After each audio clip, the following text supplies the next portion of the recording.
This week's podcast, we're going to be talking about some stress busters for a lot of you high achievers out there. Most people that are listening are in the investor database here, make multiple six figures and really grind it on both ends in terms of making a lot of money and saving it, being good stewards of money and wealth. A lot of people here are bare minimum saving $30,000 to $50,000, some able to save multiple six figures after all their personal expenses. And we still do the free onboarding calls for a lot of you guys. And trust me, nothing really surprises me anymore. I've talked to people who make $500,000 and spend $400,000 every year. A lot of it usually has to do with private school or those types of expenses. But I'm not huge on the saving your way to financial well-being, although that is a part of it in the beginning. If you can be a good investor and then get yourself into the right deals, get yourself into the passive investing world so you can use the passive losses to lower your passive income, that's the way you're really going to make movements, especially as a credit investor and getting your net worth beyond $1 million. So before we get to that podcast, I just wanted to talk about a couple of things that an investor emailed me the other day. And I thought it pertained to a lot of what you guys questions we've had lately that have come up. The question was, what do you think about the inflation? Obviously is pushing prices up. And then the result of that is interest rates also going up. And my response to that is I try and keep things very simple. As investors, we are making money off of the delta between the cap rates, and the interest rates and cap rates typically trade up and they go down at the same. They're correlated with each other. And there's always a consistent delta between. Now, sometimes the delta squeezes and that's not good for us, but typically it returns back to that healthy delta where we apply good leverage, we're hitting good debt service coverage ratios to pay with the debt. But that is how we're making money with that delta. And we leverage that, of course. The things that impact the interest rates at the end of the day is loan proceeds. And this is how much money the banks ultimately give us at the end of the day. Two things that move and impacts loan proceeds. Number one, interest changes, which is a little bit lower impact. And that was the primary concern of this investor. The second is the improving net operating income, which is higher impact. Or in other words, if you're going through and you're rehabbing the property 6 months to a year, you're improving that net operating income either by increasing the rents, which is improving the income, or decreasing expenses, which is typically rare, right? Normally, we're trying to make it a better product for customers. Therefore, the income goes up and the expenses stay the same or gradually increase too. But those are the two things that really move the needle. And I'm downplaying the whole interest rate things because when you're doing value add, you're increasing net operating income, and that drastically improves your loan proceeds, how much money you're able to create and thus take out of the loan, even in an environment where interest rates are going up and up. I don't anticipate interest rates going up more than 0.5%, full percent in the next year or two. I've just seen it happen so many times where the Fed says they're going to raise interest rates and it's like, all right, 6 months went by and nothing happened. And then it finally gets going and it just moves at a turtle's pace. Let's think what happens. When the interest rates go up, the reason why the Fed moves to bump up the rates is because the economy is doing well. As investors, you're literally leveraged 4-to-1, but I would argue you're leveraged even more, that if when the economy goes up, the rents are going to go up much, much higher than what the interest rates are in relation and what the economy is doing. If that makes sense. For those of you who don't know, or basically what it means is you have an apartment that rents for $700, and if you can bump that thing up $200, the interest rates, the economy is ticking along, right? And that is huge value. If I just do the net operating income increase on that $200 bump in rents times 12, that's an increase of $2,400 a year. And at a 5 cap, that's almost 50 grand right there just for that one unit, just for rehabbing that one property, one unit in the complex. Imagine if you do this for multiple units and multiple months in a row, right? You're talking about millions of dollars of value add creation. And it really doesn't matter what the interest rate change was. It's barely moves. And I understanding what people are thinking, interest rate are going to go up, but the larger impact, again, is net operating income getting more solidified. even if the rates go up 0.5%, which isn't going to happen for a very long time in the second example here. If net operating income improves $500 a month or $6,000 a year, this is just, again, the same calculation I did. At a 5 cap, which you divide it by 0.05 is the math, you've created $120,000 of value every single month. That 120 grand pays for a lot of interest rate bumps. We are getting greedy in a way. It's why don't you take it? It's the sure thing. If you delay doing your refinance, but if you're increasing the value of the building, in that case, $120,000, you can see why. It's a cavalier way of doing things from one point of view, but it's the smart business way to be doing things.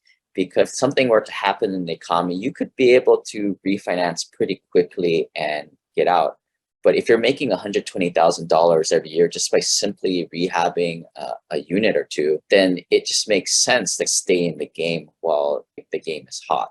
And I don't want to equate this to a craps table in Las Vegas, because that's not how it works. It's like a craps table where you can't lose the money that you already made in a way, because you've created that value and you can get out before that 7 comes out. So again, every month that goes by, you're continuing to upgrade units, and this is how you're making money in this business. Another analogy that I've used is, if you guys like that high seas crab fishing, Alaskan fishermen, it's like you're raking in the big catches, right? The storm's coming in. At some point, yeah, you got to seek refuge before that hurricane gets too rough. When that point is, you should have a captain that kind of knows when it is to pull anchor and let's get back into base. But until then, if you're raking in the big catches, you keep going. And part of this mindset is interest rates are not really a concern to us, because most people have this false sense of imminent doom that interest rates are going to increase. Now, again, like I said earlier, it's probably will increase, but slower, and the impact isn't much when you compare it to the amount we push the value of the property. Just maybe we bumped it $1 million, $2 million in that meantime. The issue with longer term agency debts is, even though a lot of people like them and they seem conservative, is that they come with these big prepayment penalties, which is the dark side of those long-term agency loans. And I personally would rather not get into it until I absolutely have to or forced to get into, or before the storm comes in a way. And I'd like to get my capital back out. And that's the idea, get my capital back off the table. So say things do bad happen at that point, I've taken my original capital. I'm playing with house money at that point. But if you guys have any questions on that, we'll be doing a section on this, another Saturday cram school. Just come to SimplePassiveCashflow.com/syndication, read the free syndication guide there, and join the database at SimplePassiveCashflow.com/club. We'll be doing more educational events throughout the year, and we'll talk about these types of things. I think once you start to understand the numbers, you start to realize how really robust this type of investing is, especially when you're going after cash flow first. Whether you're buying a single family home turnkey, what's the worst that can happen, right? Like if the economy goes the other way, you lose money in that turnkey rental, but at least you're cash flowing. Your debt service coverage ratios are strong. You continue to cash flow and you still make money. You're still paying down your equity. You just have to wait for the market to come back. Different story with value add real estate, right? With value add real estate, it's the best of both worlds, where you can make money in a bad economy, but also power yourself through a bad economy with the value add, as we stated earlier. But anyway, here's a podcast, stress-free busters for high achievers. Last thing I want to just mention is that time of year, like I know in Seattle when it was dark all the time, sometimes it got to me. So check on your compadres out there, see if everybody's good. You never know what people are dealing on out there. And we'll see you guys out there. This is a story about a dude named Lane. And one day he went and tried to rent them out, and then he became one of the man. Hey, Simple Passive Cash Flow listeners. Today we are going to be talking to Trish Ahjel Roberts from mindblowinghappiness.com. Now, we're not going to be talking about too much taxes or investing concepts today.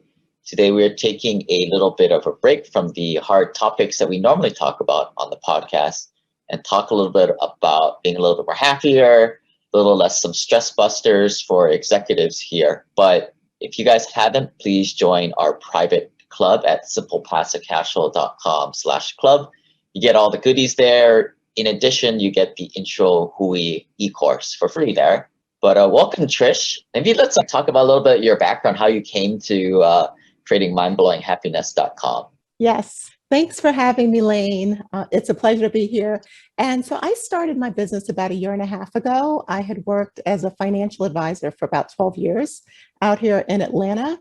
So it's always funny when I tell people that I'm a self-actualization coach with a background in corporate sales, finance, Buddhism, and yoga. It's a little bit of a mix. When you mentioned you worked as a financial advisor for quite some time, why'd you get out of that line of work? It was interesting because I worked with a lot of high net worth clients, and it was surprising to me that I found many times they were very stressed and very unhappy, to be quite honest. So as I was studying Buddhism and yoga in the background, I decided to go ahead and take that to the forefront.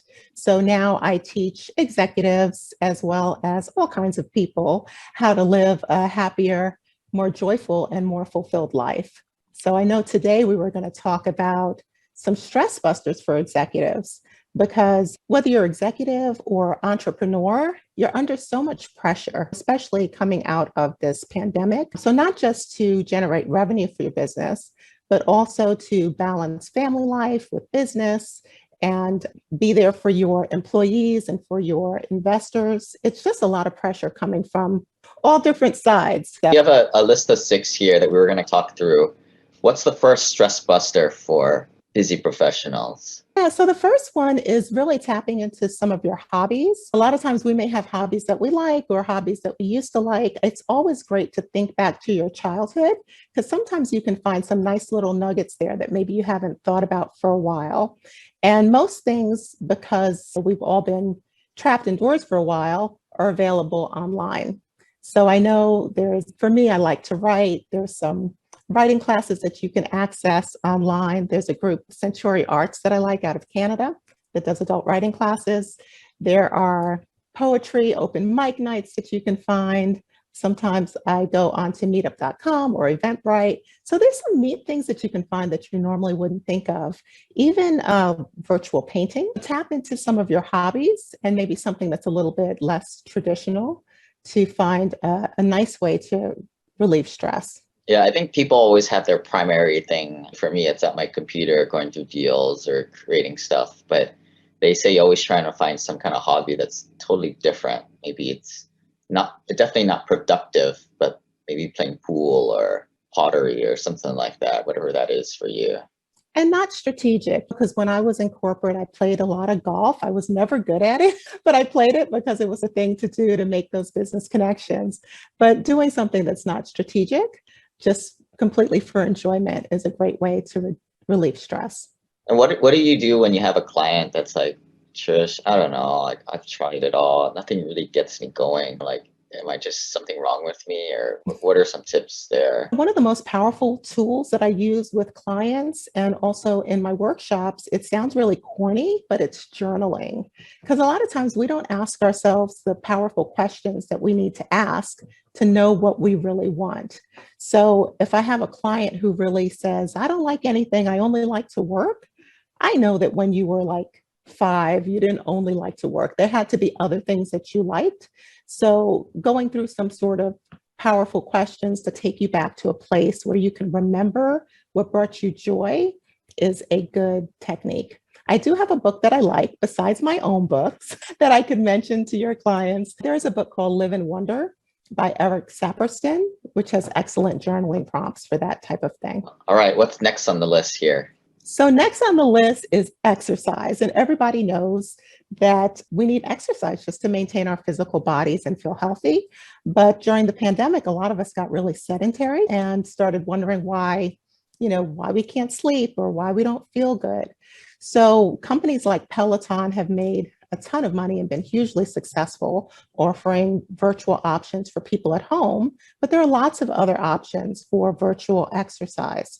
So some of the ones that I like, of course, is Orange Theory, which is one of my favorites. They offer at-home fitness as well, but there are also lots of local mom and pop businesses who could use our support as well, but who also offer very specified yoga. So you can have virtual private yoga sessions where you actually say exactly what you're working with as far as your stress levels or if there's any limitations on your body. And you can set up a one-on-one session that's convenient for you. And I recommend that if you go to a yoga studio, that you really want a studio that knows how to teach not just traditional yoga postures, but also breathing exercises, which we call pranayama, and meditation, guided meditation. I would also encourage your listeners to ask for yin, YIN, or restorative yoga, because those are all really excellent to help reduce stress. Because stress is the biggest contributor to disease. And when you are really focused, like your listeners are, then you don't have time to be sick. You've got things to do. So Yeah, another thing there that I tried with in the throes of the pandemic was like somebody said, "Oh, try meditation," and I've tried it a gazillion times. So I gave it another go, but this time I found out there's these ad hoc Zoom meditation like rooms where people will join just random people will join at different slots of the day. If you just Google like Zoom meditation or virtual meditation, there's these groups that will meet up. And sometimes there's discussion and it's a little weird, but I don't know, might be your thing. That's the whole thing here, is try different things, see what works for you. yeah, and meditation is actually an interesting one because anything else is a whole spectrum and there's all different styles. Some I think are fabulous, some are not my favorite. So usually the ones that I recommend are going to be more guided because sometimes you can go on a meditation and you're just listening to silence for 10 minutes. And if you're like me, I'm thinking about like my grocery list and my laundry list. So you want something more specific. If you go on, I can give you a few, but if you go on my website, mindblowinghappiness.com, under resources, it will lead you to some of my guided meditations. But I also like kadampa.org, which is a Buddhist organization. I also Deepak Chopra has some wonderful offerings as well.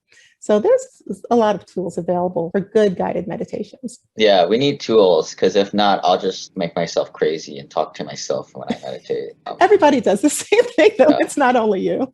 Yeah, I'm just not like a hipster who has no job that it can just clear his mind like that. It takes practice. That's the thing. The first time anybody tries it, our minds are very busy. I like to think of it as like a dog with a frisbee. If you've ever had a dog, you throw the frisbee, the dog will chase it. You throw it again, they'll chase it. And our mind is like that. So whether it's on the web, you click a button, it takes you someplace else, you start reading something else, your phone rings, you look at that, something beeps, like we're constantly going from thing to thing. So being able to slow that down, it takes practice. It doesn't happen the first time. I've used one of those like headbands that kind of like monitors like the waves of your brain and tells you how many times a monkey comes in your brain. I never liked that thing. It took forever to calibrate it. I wasn't a big fan. I have never heard of that. It sounds pretty high tech. Yeah, I had to forget what it's called, but it's maybe like Zune or Loom, something like that. But it goes over your head, costs a couple $100. I thought it was working. And then I got this thing that like straps on my lobe of my ear that I thought was a little bit less invasive. That you didn't have to really calibrate. And that was the annoying thing about the other one. But yeah, what's after meditation? What's the next go-to? So that was exercise and we wandered into meditation. But the next one is doing charitable work. And again, I would preface all of these by saying, if it's not bringing you joy, don't do it because it won't relieve stress. So if it's sitting on the board of a charity and that's going to be more stressful, then that's not the option for you. But if you want to relieve stress doing something that you enjoy, helping others naturally produces serotonin in our bodies. I had been doing virtual online tutoring for adults who are learning to read. So again, you can reach out to a local charity that you are really interested in and find out what virtual options they have. They pretty much are all accustomed at this point to providing virtual volunteering options. And it's just a great way to make yourself feel good if you have the time and if you don't let that one stress you out. Yeah, I can go two ways on this. I talked to a lot of people in our group, and quite frankly, for them to go build a house with Habitat for Humanity, despite how great that is, it's a waste of their talents. It's not their highest and best use. We have a lot of like very highly capable and highly connected people in our group. On the other hand, right, like maybe better to build a house, get some exercise than and to get out of your normal thing, your high leverage kind of position. You can look at it both ways, right? You can do a charity exercise that is very different than what you're normally doing, or you can leverage your skills and talents in like a Rotary, for example. Yeah, I think in this example, though, if you're looking to reduce stress, I really want you to give yourself a break from being a high achiever all the time. So sometimes it could mean just delivering groceries, or we were talking more about virtual ones like the online tutoring, but whatever it is, it could be very simple human to human connection, and not necessarily always using those higher level strategic skills that we're accustomed to. Yeah, I'll be honest, and maybe people think I'm a jerk for this, but I don't volunteer at Habitat for Humanity or the food bank. I don't think that's a good use of my time for as much time I had on Earth. Personally, I get off on helping people with these initial strategy calls that if you guys haven't booked yours, I'd like to get to know you a bit better. And I enjoy it. I really get off on it, like how I can in 15 minutes really move people's mentality, or just, hey, here's how we're gonna take money out of the 401k slowly so we don't have to pay too much taxes, or here's why high net worth folks aren't doing this strategy and doing this instead. I found my resonance frequency, and the resonance frequency is what I call like your sonic carrot toothbrush vibrating at that perfect frequency where it's high speed, low drag. I think you got to figure out what that thing is, what you're put on this earth to do, and what nobody can do quite like you. Or maybe you're not that great at it. Maybe what you do a little bit better than the average, right? If not, I don't know, just keep putting out ideas. I don't think you're a jerk, first of all. So I don't like Habitat for Humanity either, or necessarily food banks. So I think whatever it is should be something that you enjoy. And the example that you gave, where you enjoy doing those consultations, it's still perfect, Lane. It's still perfect. It's like when I do like my 30-minute coaching consults. It's kind of the same thing because I don't charge for them. But in that period of time, you can offer something that you are uniquely qualified to offer. So. Yeah. When my mom and my wife are teachers, and one thing that menial tasks they made us do was cut the damn paper towels in half to make it stretch further. Oh. And that nothing upsets me more than just doing that, activity. Like I get more stressed doing something like that. I get antsy. So I always refuse. I'm not going to help out with school stuff. But yeah, maybe that's why having a kid, I need to learn a lesson. I need to change some diapers and come and get used to it. But what's the next stress buster we got? So the next stress buster is getting connected with affinity groups, which is basically just like-minded individuals. So it could be based on whether you're a mom or a dad, or whether you're a student. It could be your ethnic background. It could be a women's group or men's group, LGBTQ, whatever you identify with. So it's just a great way to get away from maybe being in a larger group where maybe you're not as connected as easily with everybody involved, and finding a little safe space. So it could be mom's night out, virtual or in person, or girls' night out, or whatever it is, but just a way to kick back with people who you identify with. And that's, if I were to break that down, you've got some kind of rapport, similarity to kind of make things go. But then is it just as much, you don't know these people. If it doesn't work out, it doesn't matter. You've got that freedom to... That too. And then there's also business organizations, of course. There's National Association of Female Executives, or National Black MBA Association, or some of them are organized by professional groups. Like out here in Atlanta, I belong to a professional club called the Gathering Spot. So they have a lot of different groups within that group. So yeah, whether it's a separate kind of group or one that's a subset of a larger organization, even the corporations that people already work for, if they're not entrepreneurs, have those kind of affinity groups as well. And they may call them different things. They don't always call them affinity, but you know them when you see them, because they're the groups where you look for people who you feel like you connect with. Yeah. So you guys have mentioned some of you guys are in like Tesla clubs. It's just totally, you guys all own Tesla. Other than that, you have nothing else in common, but just another reason to have a potluck. And then a lot of guys and gals will go into the new mommies or new daddies groups. And then I think a lot of our people in our group are guys. So a lot of the guys will be like the baseball coaches for the kids. And I think the feedback that I hear is you meet people, yeah, you got to be there anyway for your kid, but like you get to meet people and it's totally non-judgmental. It's just like totally like what they do from you in their day-to-day professional life is so different, and you don't talk about that stuff. It just allows you to feel a little bit more understood before you even open your mouth. So that alone is a little bit of a stress reducer.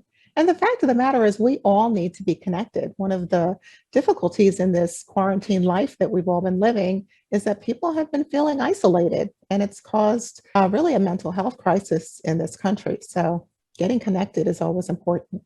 Yeah, I think for a lot of folks in our group, and myself included, what we do is very high stress, and it's hard for us to even explain what the heck we do. It's nice to leave that behind from time to time and just have to explain it. It doesn't matter, right? It doesn't matter at the end of the day, or to take a break from it. Yeah. And then the flip side of that too is that you could be part of an entrepreneurs group or CEOs group or even mastermind group that allows you to connect in a professional way as well. Yeah, I think I just been conscious of both those, right? I think people need both. They need something totally non-related to what their thing is, their highest and best uses, and then to get into a mastermind group that augments exactly that, their interests. All right, where are we at with we have any more? What are we up to? We're up to number 5. So number 5 is spiritual. We talked a little bit about meditation because that's a great way to access kind of that spiritual self. For a lot of us, we belong to churches or synagogues, and we know we can go into them. But many of them now offer services, that are accessible virtually as well. Of course, there's also TV services, but that's another great stress reliever. I talk a lot with my clients about the difference between spirituality and religion, because like I grew up Catholic, so religion was religion. It wasn't until I got older where I realized that spirituality doesn't have to be religion, but it is a way of nurturing and acknowledging your inner self, which is important for managing stress. Right. The dating apps say spiritual, but not religious. Exactly. And I think I mentioned the Chopra app already. I like them for that. I also like the Gaia channel, and Kadampa.org was another one. And the last one I had, if you want me to give you number 6? Let's do it. So number 6 was really going old school and just remembering that if you are really having an issue with stress management, therapy and coaching, 2 routes that are always there for you. Now that all the doctors are on Zoom, right? So you don't have to go into their office for those things either, which is fantastic if you don't feel like traveling. And the big difference really between, I'll just mention it so your listeners are aware of it, but the big difference between therapy and coaching, therapy is typically dealing with past incidents that you're trying to work through that may be affecting you now. Whereas coaching, I'm sure probably all your listeners have coaches anyway, because they're so top notch, but coaching is working on setting goals for the future. So it's more future driven. Yeah, I know that's what my coach says. I'm like, don't you want to hear my context of why I am? She's like, I don't care. We're going to go past, present, future. We're just going to talk about the future. I'm like, all right. Right. It's like being a therapist to work through your teenage years and stuff like that. Yeah. And maybe another thing, like the therapy, right? There's a lot of these apps that people can just sign up for. They can pay per the hour and just talk to somebody. They don't really need to create that long-term relationship. They can just try it out, see how it works, and go from there. Yeah, they do have apps now for therapy. I think that you can even text where you don't even have to make a phone call or do a Zoom, that you could actually get text therapy. Because I'm mom to a 20-year-old, and the younger generation, my daughter doesn't pick up the phone. She wants to text. So some people don't really want to talk. Yeah, and it's like the younger generations, like people don't talk about it with all the COVID stuff, but a lot of people are more people are committing suicide, right, lately. Yeah. I don't know what the numbers are, maybe like 20 to 30% more than average or something like that. Or it sounds about right. Yeah. Yeah. No, isolation is a real issue. Like even when we look at some of the rioting and things that were taking place, I think a lot of that is also related not just to the political environment, but also to the fact that people are isolated and stressed out. Yeah. And I think when it's virtual like that, you don't have to go into office. I think that's the big hang up is you need to go to your normal PCP, get a referral to this person, go through all that. Maybe the therapist on the app isn't as good. I don't know. But if that barrier to entry is a lot lower and you need it, give it a try. Even if, I don't know, I'd probably say if you don't need it, maybe just see what it's all about. Just give it a try. It might be for you. Because I know a lot of people in my network have used it for therapeutic reasons. The app? Yeah, they Mhm. just wanted to just have somebody to talk to and just curiosity over the whole virtual therapist. It's not like they're cuckoo anymore, like, right? It's not a stigma, but some people still think it is. It's just unfortunate. I don't know. It's funny. The first time I went to a therapist was when I was married. And it was like for marriage counseling. And I remember the building had in big letters on the outside, mental health. And I felt like I needed a wig and shades, like a scarf to put over my head to go in there because it was such a stigma in my mind. But now I like to think that we've come a long way since then and that people feel good about taking care of their mental health the same way that we've learned to feel good about taking care of our physical health. Because, like, we all know we need to exercise and drink water and eat well to take care of our bodies. And I think for our mental health, we need to learn the same thing that there are certain things we need to do to just maintain our mental health. Quick tips or tools you've seen lately that just have people try out to close things out? I think I gave you guys most of the kind of online resources that I was thinking of. But I will say one thing that I think is extremely important is to have a mindset of gratitude. So for myself, I always wake up with this kind of gratitude mindset. I actually wrote an affirmation that I use to create my Mind Blowing Happiness self-care ebook, and you guys can access that on my website. But gratitude cures so many things. Like you can't be angry and grateful at the same time. It's really impossible. And yeah, it's just a cure for a lot of things. So many times we think, especially as high achieving individuals, so many times we think about what's next, bigger, better, faster, stronger. And taking that moment to be grateful for where you are is incredibly important. It flips everything around. I used to do this really strange activity where I would write down, I would be happy when ... And I would think of what I would want, like what kind of lifestyle I wanted, car I wanted, where I would be living, how would my daily activities be. And then I would do this exercise maybe every 6 months to a year. And I realized that kept changing as I started to mold my life to be more of that. And then after doing this for like maybe 4 to 6 years, I started to realize that this damn thing keeps changing. And this is like a constant moving cycle. You might as well just be happy with the journey. And you hear about it so cliche, but until you do this little exercise on your own, which will take you 4 to 6 years, maybe if you're smarter than me, it'll take you 1 or 2 times of doing this every 6 months. You start to realize that it's just a constant battle or constant journey, depending how you look at it. It's true. If you're not happy in the moment, you'll never be happy. It's just true. And when I was working as a financial advisor with my clients, sometimes we would say, what dollar amount do you need? You know, how many millions of dollars do you need to be happy or to have everything you need? And it's really hard to get that number because there's always something more. So yeah, you got it right, Lane. You got to be happy on the journey. But there's a balance there, right, folks? People nodding their head right now. You got to make some money because the $10 and below wine really sucks. So you need to get a decent amount of money. So that's the challenge of life, right? Balancing the two. You do need money. It was shocking. We've had so many suicides among very wealthy people or drug overdoses among wealthy people. So yeah, the balance is definitely key. Money's not everything, but it sure makes life a lot easier for some. Who said I've been rich and I've been poor, but I like rich better? Yeah. Or I never liked cars, but then I got one and now I like cars.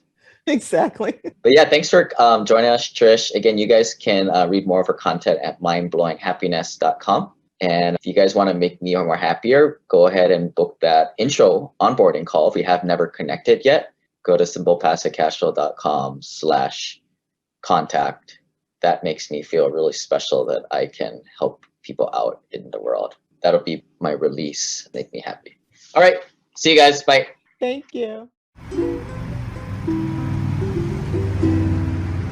This website offers very general information concerning real estate for investment purposes. Every investor's situation is unique. Always seek the services of licensed third-party appraisers and inspectors to verify the value and condition of any property you intend to purchase. Use the services of professional title and escrow companies and licensed tax, investment, and or legal advisor before relying on any information contained herein. Information is not guaranteed, as in every investment there is risk. The content found here is just my opinion, and things change, and I reserve the right to change my mind. Above all else, do your own analysis and think for yourself, because in the end, you are the only person who is going to look out for your best interests.